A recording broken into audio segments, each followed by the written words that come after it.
Hello, campers. Grab your marshmallows and gather around the true crime campfire. We're your camp counselors. I'm Katie. And I'm Whitney. And we're here to tell you a true story that is way stranger than fiction. We're roasting murderers and marshmallows around the true crime campfire. James Belushi once wrote, "Heroes aren't born, they're cornered." It's often extraordinary and sometimes horrifying circumstances that compel a person into actions they'd never have imagined before. This week's story is about a woman who was faced with horrors and discovered she had the courage to fight them. This is part 1 of Resistance, the life of Krystyna Skarbek.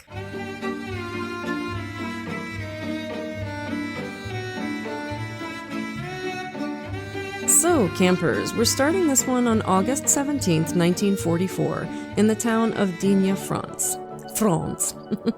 The Nazi officer marched the 3 captives out of the prison gates, his pistol ready by his side, a thin rain falling. The prisoners expected to be herded toward the football field where executions took place, but to their shock, the officer took them in the other direction instead.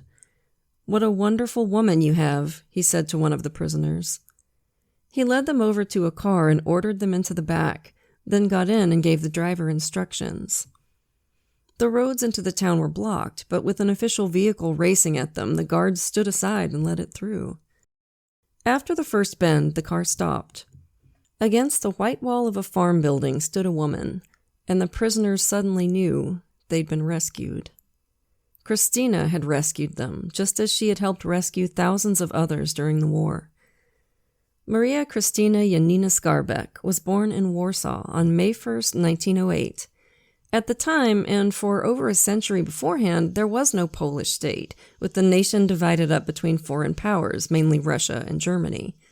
So Warsaw was nominally in Russia when Krystyna was born, but the people there still very much considered themselves Polish, living under a long occupation.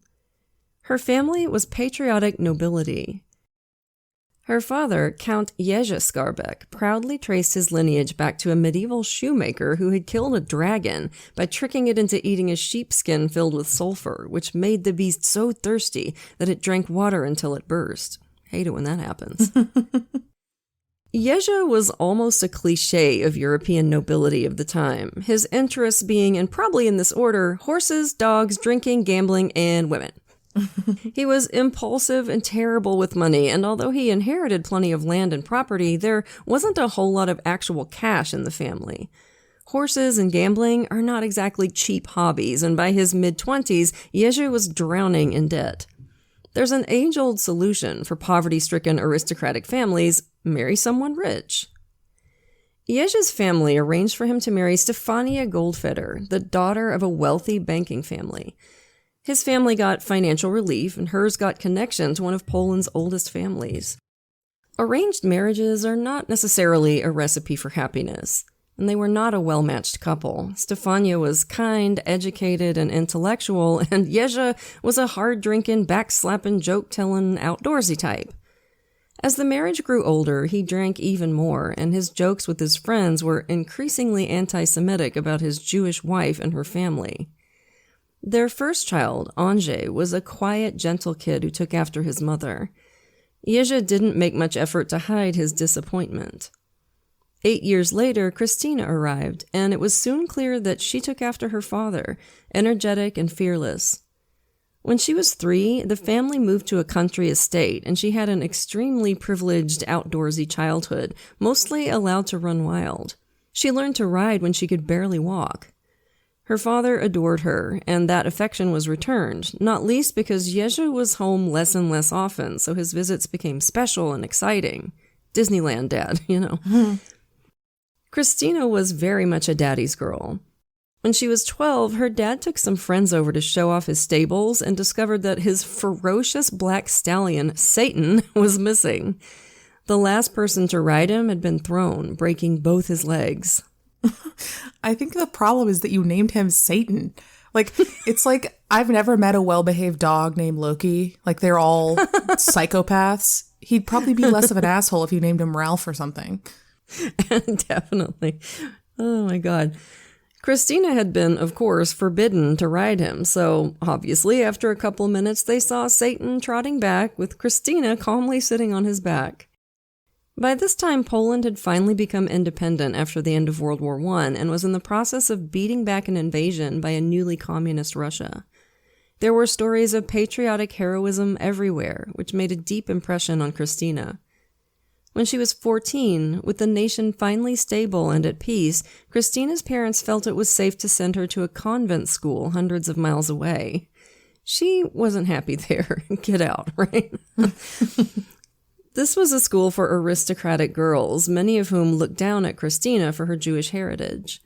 And the aim of the place was not so much to educate as it was to stamp out future Stepford wives, which a natural rebel like Krystyna found just insufferable.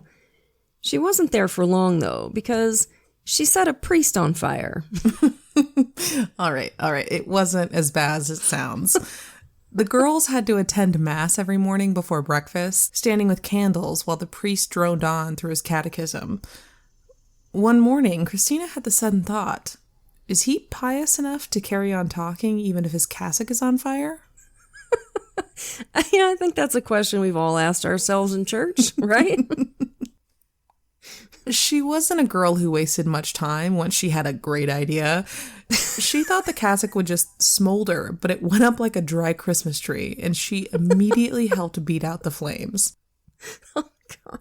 The priest apparently thought the whole thing was hilarious, but the Mother Superior did not, and Krystyna was expelled. I mean, fair enough. I feel like if you set a guy on fire, most schools are probably going to show you the door. I love that the priest thought it was funny. I know, even if the victim finds it hilarious. I'm sure he, she probably was very honest and was like, I was just wondering if you would keep preaching even if you were on fire. And he probably thought that was delightful. She's a scientist. Yeah, exactly. Years of war had sent shockwaves through the Polish economy. Soon, the family farms were no longer profitable, and when the bank owned by Krystyna's grandparents went under, her parents were forced to auction off their land and property. By the time she was 21, she was living with her mother and brother in a Warsaw apartment. It can be tough for a daddy's girl to realize that maybe daddy isn't that great. Yuzha abandoned his family and started living with another woman, splitting his time between drinking binges and stints in health spas to recover. In 1930, when Krystyna was 22, he died of tuberculosis. Krystyna was torn. She was a pretty young woman from a noble family. The traditional route for her to lift her family out of trouble was to use that beauty and pedigree to land a rich husband. But what Krystyna wanted to do was hang out in the cinemas and cafes of a newly bohemian Warsaw, making friends with artists and poets. But she couldn't stand the thought of being a burden to her mom, so she took an office job at the big Fiat car dealership in town. Krystyna had a lot of great qualities, some heroic ones even, but she was also kind of a snob and easily bored. She didn't like working at Fiat at all, and the job was slowly killing her with exhaust fumes from the garage smoking up into the offices. Still, whether by accident or design, she picked a job where she was guaranteed to meet wealthy young men, and she caught the eye of Gustav Getlich, who was 4 years older than Krystyna and the director of a curtain company. Gustav was a sensible guy and wanted to take the next step in his sensible life. An aristocratic wife who would boost his social standing and entertain his clients, as well as cook all his meals and provide him with children, seemed ideal. Krystyna was a bad fit for all of that except entertaining, and Gustav was a bad fit for her too. But having grown up in easy luxury, Krystyna felt a need for financial security. She took Gustav out to the movies and fancy restaurants and completely bowled him over. Because of her new respiratory issues, on doctor's orders, they visited the mountain resort town of Zakopane, close to the Slovakian border, where, probably not on doctor's orders, they drank, smoked, and listened to live jazz. Zakopane would become one of the central points of Krystyna's life. Back in Warsaw, she entered the Miss Polonia contest, a beauty pageant voted on by readers of the Morning Express newspaper. Krystyna had some glam photos taken at a studio for her entry, and although she didn't win, she made the short list and was declared a national star of beauty. This was apparently enough to convince Gustav that he had a real catch, and he immediately proposed, and the couple got married in April of 1930. They both realized they'd made a mistake almost immediately. Krystyna still went out to nightclubs and cafes and cinemas with zero interest in being either a homemaker or mother. Gustav was perceptive enough to realize that her need for constant activity and entertainment stemmed from insecurity, but that didn't make her any easier to live with. He wasn't easy either. He was consumed by his work and spent almost no time with her. Krystyna took every chance she could to take the train down to Zakopane and ski. Just for the thrill of it, she started smuggling cigarettes into Poland over the mountains, dodging border patrols and developing skills that would be very useful later in her life. In 1931, she was declared Miss Ski in Zakopane, and apparently Gustav made all his major life choices around Krystyna's beauty pageant results. He realized that she was a free bird he could not change. They separated and soon divorced. Her alimony was enough for Krystyna to get a small apartment in central Warsaw and enjoy the bohemian life, flirting with writers and artists and zipping down to Zakopane whenever she could. Also in Zakopane was Jerzy Gajicki, a moody, adventurous type whose wandering career had included stints as a cowboy and gold prospector in the U.S., a secretary and possibly spy at the Polish embassy in Washington, and a photographer in West Africa before he came home to Poland and somewhat settled down in the mountains. Damn. One day, both he and Krystyna separately decided to go skiing in a blizzard. Krystyna lost control of her skis, and Jerzy raced after her. He rescued her by just picking her up and carrying her. Ooh, sexy. Another version of the story has him using his cowboy skills to lasso her like a runaway steer, but that seems kind of unlikely to me. Like, why would he be skiing with a lasso, you know? Anyway, he took her to get some vodka to calm her nerves, and they hit it off, despite Jerzy pushing 50 and being more than 20 years older than her.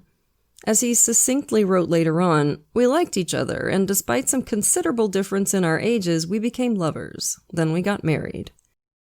Jerzy had a lot in common with both Krystyna and his namesake, her late father, although without her dad's bitter edge and prejudices. The couple were both charismatic and unpredictable, active and sometimes difficult people. They traveled throughout Europe, spending a lot of time in France. Krystyna, like most Polish aristocrats, spoke perfect French. At the end of 1938, the Polish Foreign Office asked Jerzy to start preparations to open a consulate in Kenya. Before the trip, he and Krystyna spent weeks in London. Krystyna, starting to feel a little restless with their intense and socially demanding marriage, spent most of the time by herself, seeking out old writer friends from Warsaw and getting nostalgic for the freedom to live her own life. Still, she sailed out with Jerzy, and 2 weeks later, they landed in Cape Town, ready for a 2,500-mile car journey to Nairobi. They reached Johannesburg at the end of August and were still there on September 1st, 1939, when, with no declaration of war, Nazi Germany invaded Poland with 1.5 million troops. They would be outside of Warsaw in just 1 week. Within 3 weeks of the German invasion from the west, the Soviet Union invaded from the east as part of the secret deal they'd made with the Nazis to divide Poland between them. Britain and France declared war on Germany, but were either unwilling to or incapable of providing the kind of military support that would have mattered. Just 35 days after the invasion had begun, Poland was controlled by its 2 oldest enemies. Stunned and terrified for their friends and family, Krystyna and Jerzy turned their car around and raced back to Cape Town to catch a ship for Southampton. For both of them, being stuck thousands of miles away and unable to help defend their homeland was a nightmare, made worse by German submarines that forced their ship home into a slow convoy that didn't reach Britain until October 6th, the same day that the last significant military force in Poland surrendered. But there was still a Polish army, regrouping in France, and there would soon be a government in exile.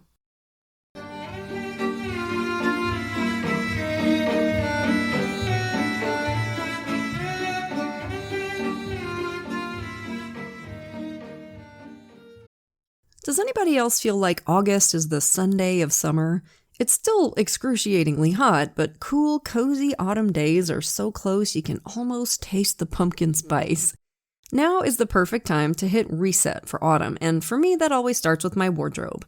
Quince proves you don't need an overflowing closet to look stylish, you just need the right pieces. Quince specializes in effortless, high-quality essentials like super soft organic cotton and premium Mongolian cashmere sweaters. Ooh. They're perfectly tailored, well-made, and transition seamlessly from board meetings to date night. Everything at Quince is priced 50 to 80% less than similar brands. They work directly with ethical factories and cut out the middlemen, so you're getting designer brand quality without the price tag. I've had my summer wardrobe from Quince working hard the past few months, but for fall, I'm so excited to try out Quince's premium stretch denim starting at just $50. They're luxury jeans at affordable prices. And it's not just apparel. Quince also has everything you need to elevate your home. From hotel-quality bedding and bath to kitchen staples, essentials, and thoughtfully designed furniture. Upgrade your everyday.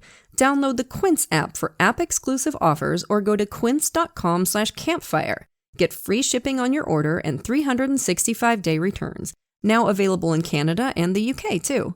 That's QUINCE.com/campfire. My tap water tastes disgusting. I have hard water, which means that if I want pure, drinkable water, my choices are limited. Faucet filters really don't remove contaminants. Water bottles are wasteful, and hello, microplastics, or I have to lug around heavy 5-gallon jugs up my apartment stairs every week. But then came along AquaTrue, the countertop water purifier tested and certified to remove 84 contaminants, including chlorine, lead, forever chemicals, and microplastics. Its patented 4-stage reverse osmosis system goes way beyond ordinary filters for pure, healthy water you can trust. No plumbing, no installation. AquaTrue has been featured in Business Insider, Popular Science, and named Best Countertop Water Filter by Good Housekeeping. Join 98% of customers who say their drinking water is cleaner, safer, and healthier, and it is delicious water. Head to AquaTrue now and get 20% off your purifier using promo code CAMPFIRE. That's aquatrue.com, AQUATRU.com, promo code CAMPFIRE. AquaTrue even comes with a 30-day best-tasting water guarantee or your money back. Take the guesswork out of pure, great-tasting water with this exclusive podcast-only offer now at aquatrue.com using promo code CAMPFIRE.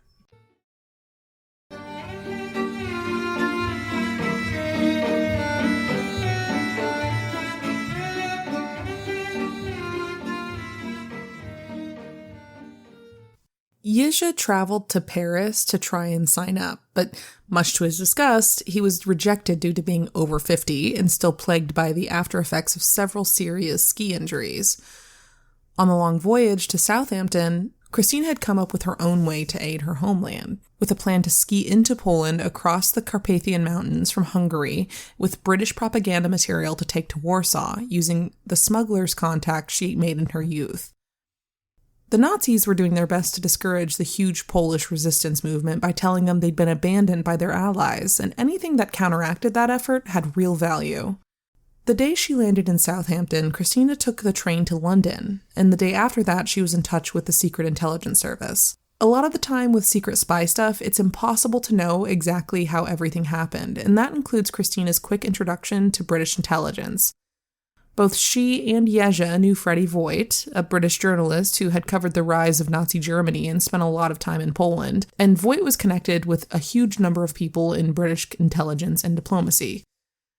Most likely, Krystyna took her plan to Voigt, and Voigt introduced her to the right people. The Brits were immediately impressed with her. A December report described her as a flaming Polish patriot, expert skier, and great adventuress. She is absolutely fearless. In fact, one of her Polish friends later wrote that Krystyna was, quote, hugely afraid of accusations of being a coward and therefore demanded more of herself than anyone around her.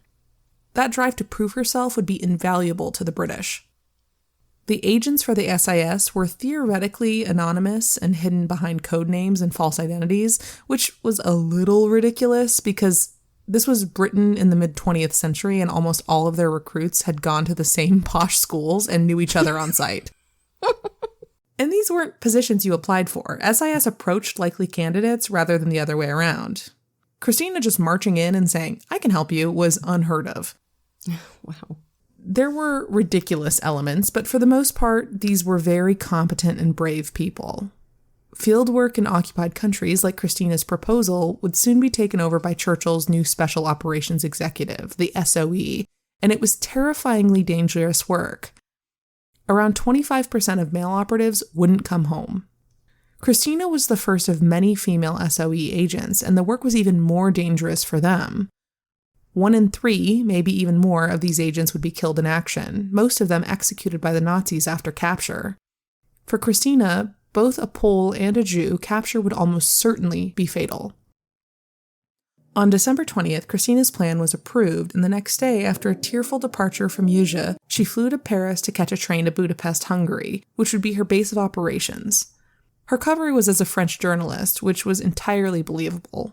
Hungary and Romania were, for the moment, the nearest non-involved countries to the war action, and were chock full of foreign journalists. Her initial connection and guide was a Polish journalist and agent named Józef Radminski, who already knew Krystyna and was utterly infatuated with her. This apparently, like any man who meets this woman, is just immediately smitten. She must have had some magic, I don't know. He introduced her to journalists and diplomats and was obviously having fun squiring her around town, which Krystyna immediately found irritating and ditched him as soon as she could to work on her own, securing papers and supplies for her first trip across the border into Poland. Most people were coming the other way, an endless stream of refugees fleeing the Nazis to Hungary, which early on in the war was friendly to Poland. Among them was a lieutenant named Andrzej Kowarski, who she had first met in the family stables when they were children, and again later in Zakopane when they were both skiing. He had just survived an avalanche then, and would not be skiing much longer because a friend accidentally shot him in the leg on a hunting trip, and it had to be amputated below the knee. Good God. He wore a wooden leg with metal clamps, and switched his need for speed from horses and skis to fast cars. After the German invasion, Andrzej joined the motorized Black Brigade, leading daring attacks against the invaders and winning Poland's highest honor for valor. After one battle, he was found alive but with his leg pinned beneath a smoking tank. He told the worried officer who found him, "I don't want a doctor, you idiot, I want a blacksmith." It was his prosthetic leg beneath the tank. He was fine. It's just a delightfully cartoonish story. Everything in this is just like, how is this real? His unit was captured, but Andrzej managed to steal a German officer's car and lead his brigade to Hungary. As combatants in a neutral country, they were interred in a camp under the Geneva Convention, theoretically for the remainder of the war, but most of the guards were sympathetic to the Poles, and Andrzej soon escaped, coming back a few nights later to spring the rest of his unit. His unit started the long journey to join the rest of the Polish in France via the Middle East, but Andrzej was ordered to stay in Budapest and help as many Polish soldiers and officers get out across the border as possible, and to transport them hundreds of miles to Yugoslavia. When Krystyna met Andrzej in Budapest, he was telling war stories in a back room, which she, a fervent patriot, listened to with tears in her eyes. Afterward, she explained her involvement with British intelligence and suggested they talk about it more the following evening. Then she laughed and said, "I'm inviting you out for dinner." This is how spies ask each other out, right? You've probably already guessed that Andrzej was Krystyna's kind of guy, and I'm sure you remember that she was married. When Krystyna's story first started to get widespread attention, there were efforts by those close to her to, as they thought of it, protect her reputation. When something of the truth started to come out, it was quickly exaggerated to make it seem like she was just jumping into bed with everybody she met, like she was a female James Bond. Now, obviously, we don't know everything she did every day, but it's fair to say that she liked men, she liked sex, and seeing as throughout the war she was in near constant danger of violent death, she didn't hesitate long when she caught feelings for somebody, and I do not blame her. Ever heard the expression, live every day like it's your last? Makes a lot of sense in a situation like this one. Her first dinner with Andrzej, anyway, would have to wait, as he was called away to help with a difficult border crossing. They had dinner the next day, and Krystyna invited him to spend the night in her apartment, which he did. Krystyna's mission into Poland kept being delayed because the Polish intelligence services were unsure about her. Another wrinkle was dryly summed up in a British report. Her attractiveness appeared to be causing some difficulty in Budapest. I'd say that's a little bit of an understatement. Joseph Radzyminski, the journalist who had greeted and guided her when she first arrived in the city, the guy she found annoying, had continued his obsessive pursuit of Krystyna, which finally reached a breaking point when he showed up at her apartment and pointed a gun at his own crotch, saying he was going to shoot his dick off. I mean, don't threaten me with a good time, my dude. Yeah, just what every woman wants to hear. Sleep with me or I'll mutilate my own genitals. That's what we all dream of as little girls when we're playing with our Barbies, He changed his mind at the last second and shot himself in the foot instead. Well, of course. When he could walk, he threw himself off the Elizabeth Bridge, but the Danube was mostly frozen, and he landed on ice, breaking his good leg. It's because I shouldn't laugh. It's just so absurd. Come on. I know. Like, my guy, you got to get some therapy. Bless your heart. And all of this was catching a lot more attention than any intelligence operation wanted, and Joseph was quickly replaced. Good choice. Fired for being too down bad, I guess. Yeah. In February of 1940, Krystyna finally started her first mission into Poland, where she would soon be guided by Jan Maruszaj, a former Olympic skier who now worked as a mountain courier for the exiled Polish military. The plan was to cross the mountains of Slovakia and ski down to her old haunt of Zakopane. Jan thought she was insane. The border was heavily guarded, and it was the worst winter he could remember, with 12 feet of snow and temperatures of -30. But she talked him into making the attempt, and a week later they took a train into Czechoslovakia, jumping out onto the snow before the train reached the station. They climbed into the freezing mountains for 2 days, spending the night in wooden shacks Jan knew, sleeping huddled together in their clothes. The next evening, a blizzard hit, and they took shelter in a hut as the wind screamed outside. Krystyna was woken by desperate human cries and woke Jan. She opened the door to swirling wind and snow. The cries were unmistakable, but there was no way to tell where they were coming from. Krystyna shouted back, and Jan had to restrain her from going out to try and find the source of the voices. There was barely a few feet of visibility outside, and there was no chance of her finding her way back to the hut if she went out. The next morning, the weather was clear, and they continued their ascent up the mountains. Before long, they found the frozen bodies of a young man and woman, huddled together under a pine tree and holding hands. They were refugees trying to escape the Nazi occupation. Later, Krystyna would learn that 30 people had died in the blizzard that night as they tried to leave the country. In the spring, when the snow melted, the Nazis would double their patrols in the area because they discovered so many bodies of people who had tried to escape. Krystyna and Jan had carried their skis and poles all the way up to the mountains, which was a burden that provided a quick reward as they zipped down the snowy slopes into Poland. Jan took them to his parents' house, where Krystyna slept for a full day. A few days later, with new clothes and makeup, she got on the train to Warsaw, with her rucksack holding a stack of propaganda material wrapped in paper. This was Nazi-occupied Poland. During the journey, she saw armed guards moving through the train, making spot checks and going through the people's belongings. She thought quickly. Maybe she could throw the incriminating documents out of the train. Maybe she could jump out of the train herself and escape. Both seemed impossible to achieve without attracting attention, and were out of the question altogether when the door to her compartment opened and a Gestapo officer came in and sat down. Krystyna changed tactics, flashing the officer a smile and a flirty look. They soon got to chatting, and Krystyna confessed that she was carrying a packet of black market tea for her poor, sick mother. And she was worried she'd get in trouble with the approaching guards when they found it. Faced with the inescapable trap of, "Pretty lady need help," the officer offered to hide the package in his suitcase, returning it to Krystyna when they reached Warsaw. Because it was useful to them, the Nazis had left the Warsaw train station mostly untouched. Other than that, the center of the city was a wreck with rubble and ruined buildings everywhere. The Nazi jackboot fell hardest on Poland. The entire population of Warsaw lived under permanent threat of arrest, torture, and execution. You could be shot for saying something bad about the Nazis, or just for not getting out of the way of a soldier on the sidewalk. Officially, for every 1 German killed, 100 Poles would be executed in reprisal, but the number was usually far higher. The names of the victims would be broadcast from loudspeakers across the city. There was strict rationing of food based on the recipient's degree of German ethnicity and their ability to work.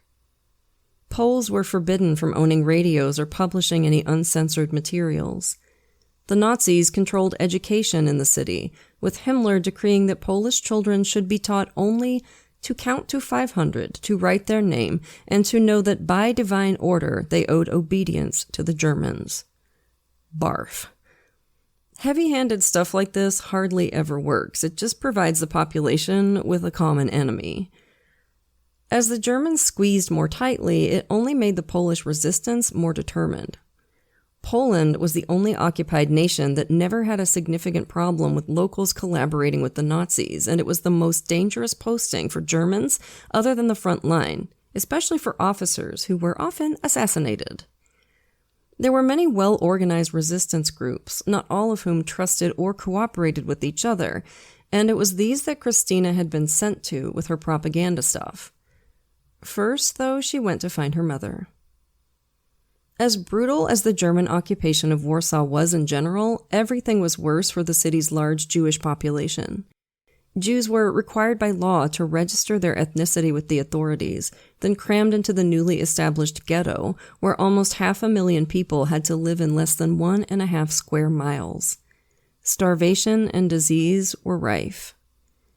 Before long, the Nazis would start transporting the ghetto's population to death camps, but it was already an incredibly dangerous place to live.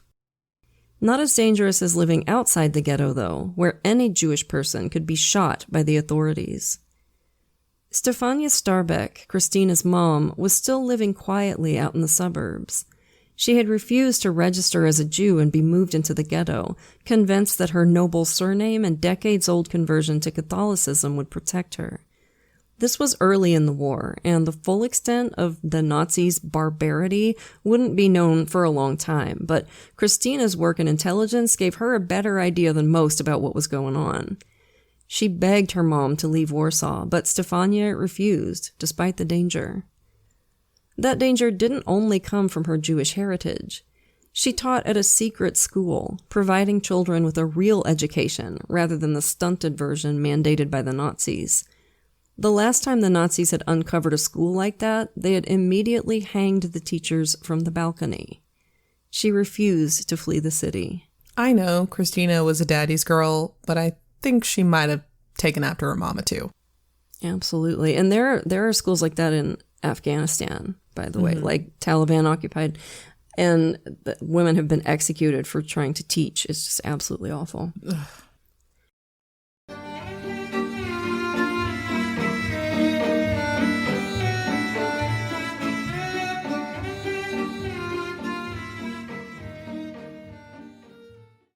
Starting or growing your own business can be intimidating and lonely at times.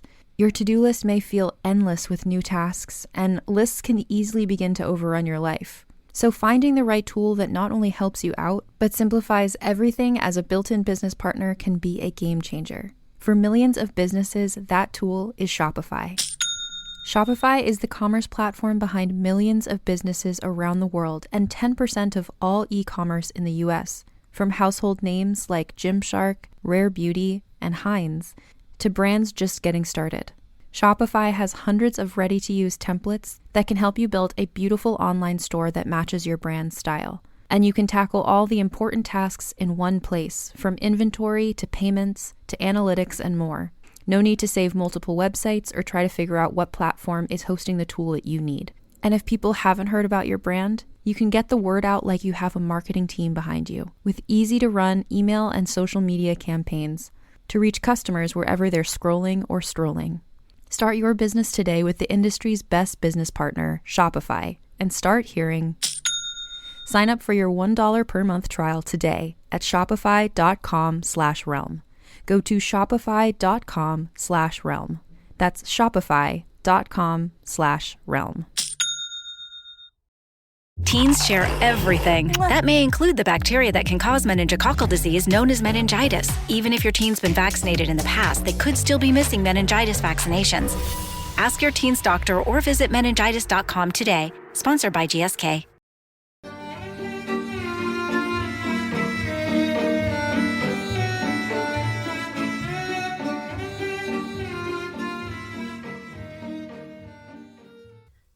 Krystyna distributed her propaganda materials to resistance groups and spent 3 more weeks in Warsaw. Many of the groups were suspicious of her, either as an unknown quantity or because she worked for the British, who had their own agenda, but she made solid connections with one group who called themselves the Musketeers, and when she left, she'd be carrying a microfilm of photographs they'd taken of German activity. Then, one day she was having coffee in a crowded cafe when someone recognized her, calling out across the room, "Krystyna, what are you doing here? We'd heard you'd gone abroad." This was not good. Krystyna was well known as the wife of a Polish diplomat, which alone would make her a target for the Nazi authorities, and because she was Jewish, she was in danger of immediate arrest and execution. She calmly told her old acquaintance that they were mistaken and ordered more coffee to show that she wasn't alarmed. But she left Warsaw that night and spent 2 weeks crisscrossing Poland by train, gathering intelligence on industrial activity and German movements from local resistance groups. She briefly returned to Warsaw to collect the microfilm the Musketeers had prepared for her. They also had prepared an alternate route for her to take back to Budapest, as Zakopane was crawling with Nazis. Her guide was Count Vladimir Lidichowski, an army officer who had joined the resistance and as an excellent skier worked as a courier between Warsaw and the Polish embassy in Budapest. I love this skiing spy thing. I never pictured a skiing spy. There's a movie in there, right? Oh, 100%. Come up with a title. I know you guys can come up with something good. What would we title the skiing spy movie? They caught a train heading into the mountains, and at dusk, as it slowed down for the station, they jumped off and ran for the woods. Guards shot at them from the train, but they reached the safety of the trees. They hiked in darkness along forest trails for hours before they passed the posts marking the border with Slovakia. After weeks under constant threat of capture and death and having just been shot at, Krystyna was safe, and she felt an enormous sense of relief. When Vladimir planted a celebratory kiss on her lips, she responded enthusiastically. Holy shit, near-death experience makeout, right? Yeah, no kidding, right? The next night, they slept together in the mountains, and after a train took them to Budapest, Krystyna took Vladimir out to dinner. That's her move. And then back to her apartment for the night. Of course, she already had a Budapest lover, Andrzej, who happened to be an acquaintance of Count Vladimir. So all this might get super messy.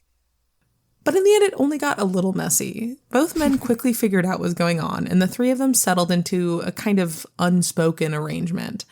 When Andrzej was in town, Krystyna was with him, and when he was away smuggling refugees to Yugoslavia, she was with Vladimir. Vladimir thought that Krystyna's relationship with Andrzej was based on pity for the wounded war hero. That wasn't true at all, though. It was actually the closest... God. I know. It's like... He was her soulmate. They were meant to be. That is her person. They are the same person cut from different cloth. It's amazing. And it was actually the closest connection Krystyna would have with anyone in her life. And Andrzej was secure enough in their bond that he accepted her affair with Vladimir. Stuff can get passionate when you're facing danger together, you know? That's why James Bond is so horny. I assume, right? It's spy stuff. You got to work out those nerves somehow. Yeah, and it's so obvious. If Krystyna was a man, this would not even, this would be a blip in her story, right? It's just not even... Yeah. A few months later, Krystyna and Vladimir were given a mission to smuggle microfilm documents to the resistance in Warsaw. Andrzej's wooden leg made the mountain journey impossible for him, so Krystyna and Vladimir left alone, their backpacks stuffed with maps, coded letters, propaganda, fake papers and passes, American dollars, and the microfilm, any of which could get them shot. Krystyna also wore a quartz necklace that Vladimir had bought her. By now, the Hungarian police were essentially controlled by the Gestapo, and the two of them had to run like hell across the border to Slovakia under gunfire from the border guard. They must have been crappy shots. Like, just, wow. They had like the stormtrooper bullets from Star Wars. Y'all suck at this. I mean, the stormtroopers were based on... Yeah, absolutely. Were based on these officers, so makes sense. They trekked through the woods. Eventually, exhausted, they headed for a train station in the pouring rain, from which they planned to travel into Poland. They fell asleep on the platform and were woken up by an armed patrol who started marching them towards the local police station, where they would be held overnight before being transferred to the Gestapo the next day. The guards marched them over an iron bridge that crossed a deep, fast river. In the middle of the bridge, Krystyna started to limp and crouched down to rub her feet. Vladimir came to her side, saying he was going to get a bandage for her out of his backpack. Instead, he took out a thick envelope containing the most incriminating evidence and tossed it into the river, where it floated for a few seconds before sinking into the deep water. A guard dragged Vladimir off the bridge, yelling that he better tell what was in the package or he'd be shot. Krystyna insisted there had only been foreign money and black market magazines of hers in there, things that were illegal but not such a big deal. "Your story stinks," the guard shouted at her. "It's shit." The guards laid out everything remaining from the backpacks on the grass by the tracks: food, Vladimir's wallet, forged travel documents that looked real, Krystyna's lipstick and perfume, and envelopes of cash in different currencies.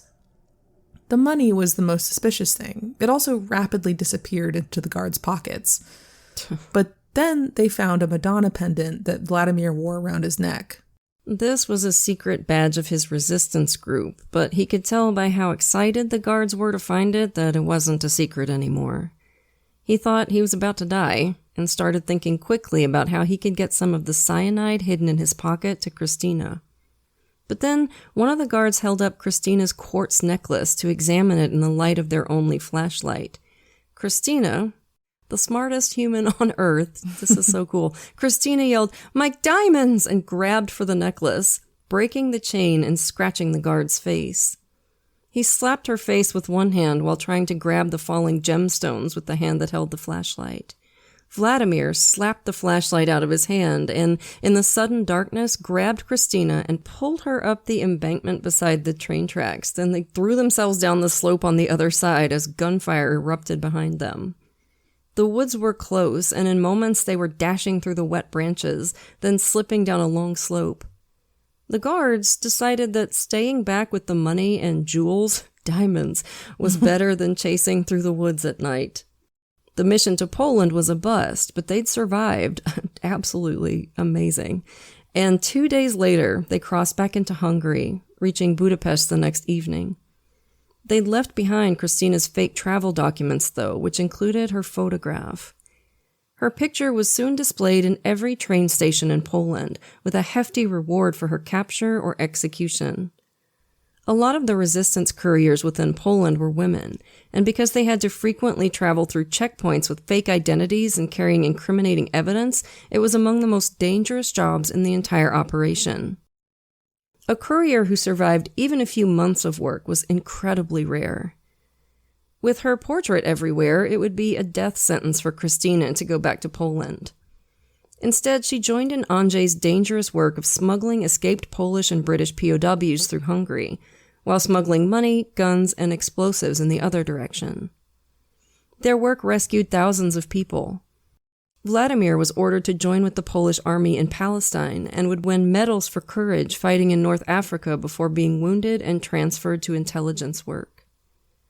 Krystyna and Andrzej worked for months at their dangerous job, which often involved them driving at top speed away from the border under gunfire, with escaped soldiers crammed into their car. Sometimes they also transported secret microfilm from Krystyna's contacts, which they kept hidden either in her gloves or in a secret compartment in Andrzej's wooden leg. Yeah, I was waiting for it. It's not a real spy caper until someone's prosthetic is used as a smuggling device. How is this real life? And I'm over here feeling accomplished if I can check off my sad little to-do list every day. And look at these people. Good God. But things were becoming increasingly precarious in Budapest as Hungary moved deeper into alignment with Nazi Germany. Andrzej knew he was being surveilled and that the Germans were pressing for his arrest. But he and a friend conducted some daring sabotage, swimming out one night to plant explosives on barges used to transport gasoline to Austria. Krystyna, who couldn't swim, waited in a fast car, holding Andrzej's wooden leg. The barges exploded spectacularly as they sped away, so movie-like. The Germans suspected Andrzej's group, and soon some of them were arrested and interrogated. A new recruit was spotted talking to someone from the German embassy. To make sure he'd found the mole, Andrzej fed him some false information. His suspicions confirmed, he asked a gang of Hungarian thieves he had good relations with to take care of the informant. They found him in a bar, and acting like friendly drunks, got him completely hammered on plum brandy while they drank water. When the informant was drunk enough to pass out, they left him on a bench in a public park on a night when the temperature was well below zero, and he froze to death. And you can't even really say they murdered him, can you? Mm-mm. Like, it's kind of, kind of. Yeah. But, I mean, we just got him drunk and just, he could have walked home, right? By the end of January 1941, Krystyna and Andrzej were under near constant surveillance, and Krystyna was sick with a severe cold. At 4 o'clock in the morning, banging on their door woke them up. Krystyna pulled on a robe while Andrzej fixed his leg on. They knew the military police often conducted raids early in the morning. Andrzej noticed that Krystyna seemed almost cheerful, as she often did when faced with danger. She's got something going on in her brain. Like, this is not normal, you know what I mean? Sometimes it's a psychopathic trait, but she is obviously a highly moral person. Like, I don't think she's a psychopath, but something's going on in that amygdala, where she's not feeling fear like most of us would. Yeah. As the police came in, Krystyna went to the bathroom and flushed some incriminating diary pages. "Why did you pull the chain?" one of the police officers demanded. "Isn't it usual to flush the loo after you use it?" Krystyna said, then offered to make them some tea. The police searched the apartment but found nothing. They'd been anticipating arrest for some time. Andrzej managed to hide his coded notebook in a jacket pocket before they were driven to a police station to be interrogated separately by the Gestapo. Officers first removed Andrzej's overcoat, searched it thoroughly, and hung it on the wall. Then they told Andrzej to strip down to his underwear, when while undressing he managed to slip the notebook into the pocket of the hanging overcoat, which, having already been searched, was ignored throughout the rest of the interrogation. Any amateur magicians out there want to try some sleight of hand where the penalty for failure is getting shot in the head? No pressure. They beat and interrogated him for 19 hours. Then there was a brief pause as the interrogators ended their shift and were replaced. The brutal questioning continued. In fact, it had gone on long enough that Andrzej was certain they needed a concrete confession that he and Krystyna were working against the Nazis before the Hungarians would agree to extradite them. He spent a short, uncomfortable night in a nearby prison before being brought back to the interrogation chamber, where he was surprised to see Krystyna, her face bruised just like his own. She had been interrogated just like Andrzej had. When the Gestapo demanded why Andrzej had spent so much time visiting the British minister in Budapest, she said it probably had to do with the minister's attractive 18-year-old daughter. That daughter, Kate, was actually helping the underground movement and had a very obvious crush on Andrzej. When the interrogators showed Krystyna the picture of herself that had been posted all throughout Poland, she stared at it curiously for a while before saying, "The likeness is striking, however it seems to me that the girl in the picture is much prettier." We mentioned that Krystyna had been sick with a bad cold. She played it up, exaggerating her cough till she started weeping. Then she started biting her tongue hard again and again so it looked like she was coughing up blood. This was terrifying. This was the time before antibiotics, and Krystyna was mimicking the symptoms of highly advanced and highly contagious tuberculosis. The Gestapo called in a doctor to examine Krystyna. The doctor almost certainly wasn't fooled, but he was a Hungarian with no connection to the Nazis and took note when Krystyna casually and truthfully mentioned that she was distantly related to Admiral Horthy, the current regent of Hungary. He took x-rays, which showed clear shadows on Krystyna's lungs, a holdover from the brief time she'd worked above the Fiat garages 15 years earlier. The doctor showed these to the Gestapo and urged them to release Krystyna to avoid contamination. and the same applied to Andrzej, who would also certainly be contagious too. So they were released, but they were not free. The police told them they could not leave their apartment without permission. When they were allowed out, they were to take no kind of transport other than the tram, and they were to call the police every 3 hours. As they walked home, it was clear to both of them that they were being followed. They started packing as soon as they were inside. When he had first fled Poland, Andrzej had been driving a sporty 2-seater Opel Olympia, which he'd stolen from a German officer. Since then, he'd kept it hidden in a dirty greenhouse in the courtyard behind the apartment. The Hungarian authorities had no record of it. That evening, a friend came over with a bottle of brandy, and Andrzej asked him for a favor. Shortly after, the friend drove off in the big Chevrolet that Andrzej had used for his border adventures, the Hungarian police close behind. Then Andrzej and Krystyna zipped off in the other direction in the Opel, quickly arriving at the British minister's official residence. The minister immediately had false British passports created for them, with Andrzej becoming Andrew Kennedy and Krystyna becoming Christine Granville. She also took the opportunity to move her birthday forward 7 years, going from 33 to 26 with the stroke of a pen. She would stick with her new birthday and age for the rest of her life. Krystyna spent the long drive to the Yugoslavian border folded up in the trunk of the minister's Chrysler, which was marked with diplomatic pennants and allowed to pass the border unchallenged. Andrzej got across by saying he had a buyer for the Opel waiting for him on the other side of the border, and Pinky promised to come back right after. I'm guessing if this didn't work, he was just going to blaze right through, risking being shot at, something he was really familiar with, but the guards let him through, and he just raced off after the limousine. Yugoslavia was for the moment neutral, and Krystyna and Andrzej relaxed in a Belgrade hotel, truly safe for the first time in months. But the war was a long way from over, and the same is true for this story, which, as you've probably guessed already, will be continued next week. Our main source for this story, by the way, was the biography The Spy Who Loved by Clare Mulley, and it's terrific. But if you don't want spoilers, maybe wait to read it until after part 2.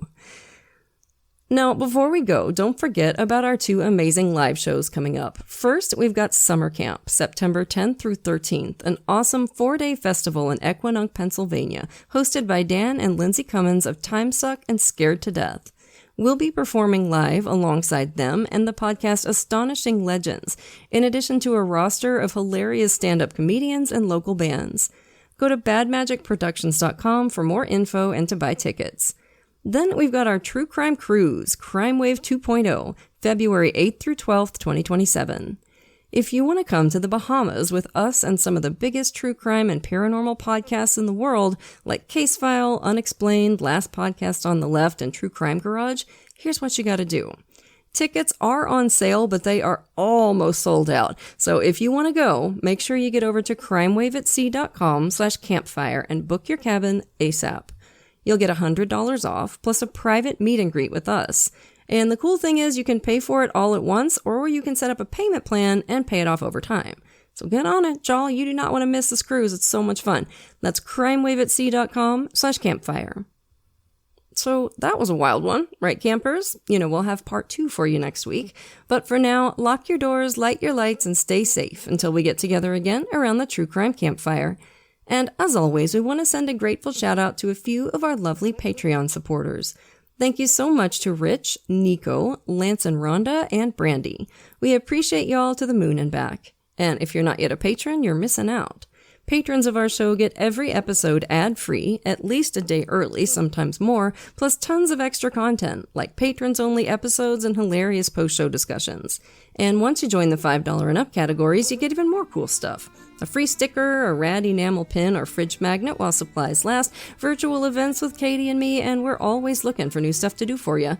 So if you can, come join us at patreon.com/truecrimecampfire.